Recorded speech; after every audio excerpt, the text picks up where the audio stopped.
Buongiorno! Proprio ieri, parlando con un mio studente, gli dicevo che sono proprio contenta dei suoi progressi. È bello vedere una persona che si sta impegnando proprio tanto nella sua passione. Non si capisce proprio che il video di oggi tratterà la parola proprio, vero?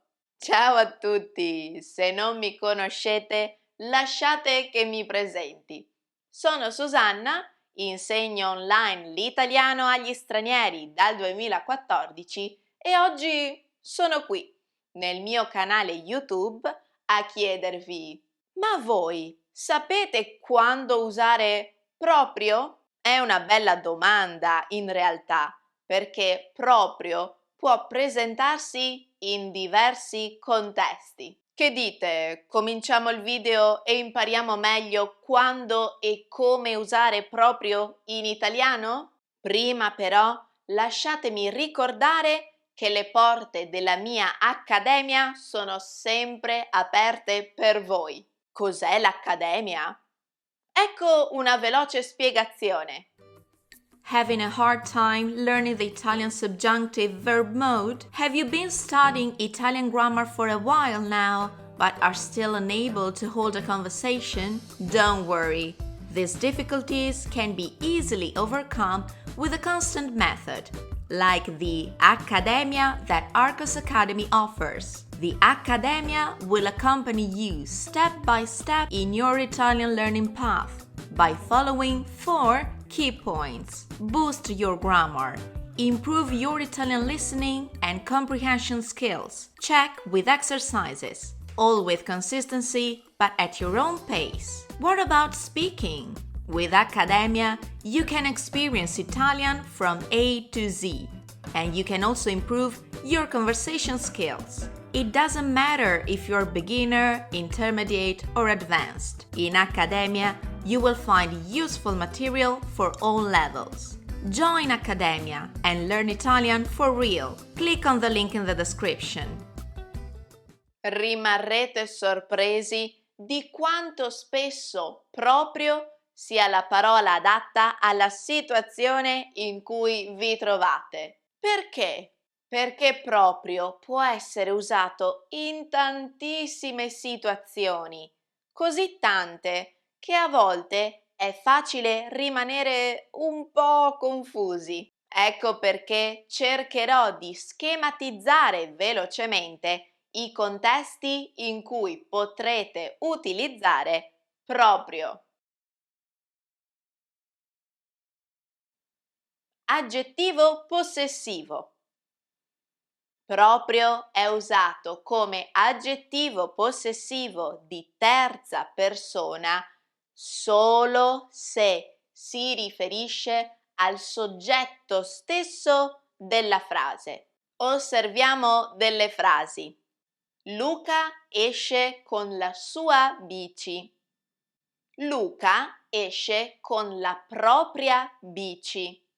Entrambe le frasi sono corrette, ma nella seconda sottolineiamo il collegamento della bici solo con Luca, esattamente con Luca. Attenti a questi altri due esempi. Luca va da Paolo, gli porta il suo libro. Luca va da Paolo, gli porta il proprio libro. In questa situazione abbiamo due terze persone singolari, Luca e Paolo, ma solo nell'ultima frase siamo sicuri al 100% che Luca porta il libro di Luca, his own book, a Paolo. Nella prima frase, Luca porta il suo libro, non siamo sicuri se questo libro appartenga a Luca o a Paolo. Proprio ci toglie ogni dubbio. È il libro di Luca. Aggettivo possessivo nelle frasi impersonali. Proprio ha la funzione di aggettivo possessivo anche quando il soggetto è generico oppure quando utilizziamo un verbo impersonale. Bisogna che tutti facciano il proprio dovere. Ogni persona ha i propri sogni da inseguire. Appropriato, adatto. In alcuni casi, proprio può essere usato come sinonimo di adatto, appropriato. Personalmente non uso molto questa accezione, ma eccovi un esempio per capire meglio. Questo non è il luogo proprio per fare certi discorsi. Si dovrebbe vergognare. Caratteristico, tipico. Quando volete esprimere un tratto specifico di qualcosa o qualcuno, ricordatevi che potete usare proprio. Sta passando quella fase che è propria dei giovani innamorati. Fate attenzione però, perché quando proprio svolge questa funzione, deve essere accordato in genere e in numero con il termine a cui si riferisce. La nebbia è propria di questa regione. Esattamente, precisamente. Invece di usare precisamente, esattamente, che sono due avverbi di modo molto lunghi, vi suggerisco di usare proprio. Darete lo stesso messaggio con una parola più corta e decisamente più nativa. Papà, mi regali questo giocattolo? No, non voglio quello, voglio proprio questo. Davvero, veramente. Anche in questo caso, proprio è un sinonimo efficace di veramente. Accidenti! Giacomo è proprio la fotocopia di tuo papà. Per niente. Nelle frasi negative, proprio funziona da rafforzativo per sottolineare ancora di più la negazione. È equivalente a per niente. Bleh, questo cocktail non mi piace proprio. Rafforzativo. In generale, proprio funziona semplicemente da rafforzativo. Se lo eliminiamo da determinate frasi in cui svolge la funzione di rafforzativo, il senso rimane lo stesso, semplicemente diventa meno potente. Vi faccio un esempio. Niente caffè per me, grazie. Ne ho già preso uno proprio pochi minuti fa. Se eliminiamo proprio, la frase mantiene il senso. Ho già preso un caffè qualche minuto fa.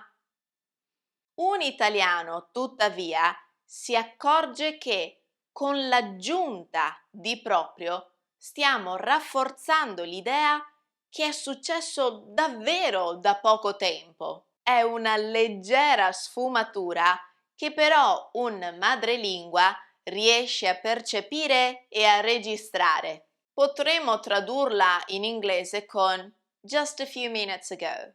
E per finire, sai che proprio è presente all'interno di modi di dire e di espressioni comuni nell'italiano parlato? Te ne cito alcune. Essere, sentirsi a proprio agio. Sentirsi bene, comodi in una situazione o in un certo luogo. La gente si sente a proprio agio quando parla con lei. Attenti, se volete usare questa espressione inserendo un soggetto personale, dovrete cambiare proprio con l'aggettivo possessivo adatto. Possiamo andarcene? Non mi sento a mio agio qui. Essere, lavorare in proprio. Questa espressione indica un lavoro da libero professionista, non da dipendente. Gabriella lavora in proprio dall'anno scorso. Amor proprio. Amor proprio significa avere rispetto, autostima nei propri confronti come essere umano. La mancanza di amor proprio è la base di molti malesseri. Ecco qui, abbiamo terminato anche il video di oggi. Io spero che vi sia piaciuto. Fatemi sapere con un commento se l'avete trovato interessante e utile e se conoscevate tutti questi usi di proprio. Ci vediamo presto, ragazzi!